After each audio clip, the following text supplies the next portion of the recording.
Grabe, nagkatotoo ang sinabi po ng netizens at ang Team Kalingap. So ano nga ba ito? So bago natin ipagpatuloy ang ating pag-support today's video, kung bago ka pa lang sa aking channel, please subscribe po, like yan, pakit na rin po natin guys ang notification bell upang ma-update po tayo tuwing ako po nag-upload sa mga viral and trending video. So alam niyo ba guys, ang ilan sa mga netizens ang nagsasabi doon pa man po ay talagang hindi nila akalain na ito ay magkatotoo.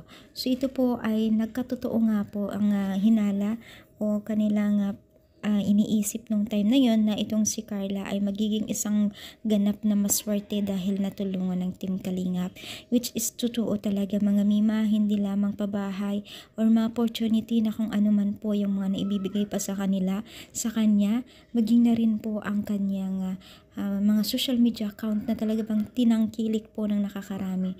Pero inyo, Diyos ko guys, kung ako to taon to, o kung ilang taon pa lang, hindi pa ako nagkakaroon ng ganitong subscriber.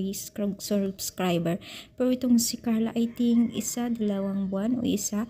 Grabe, tignan nyo naman itong kanyang talagang 100,000 followers na po siya. At ito po ay magkakaroon po siya ng button, silver button pag mga ganito, no? Ang galing naman. Hindi lamang po yung mga pera, mga gamit, din po mga awards na rin pong siyang natatanggap.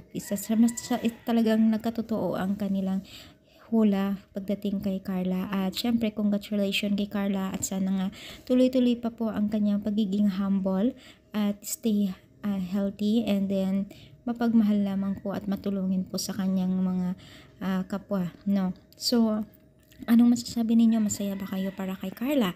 I-comment down, palike po ang ating video. Thank you so much guys. More power guys. And syempre guys, God bless all guys.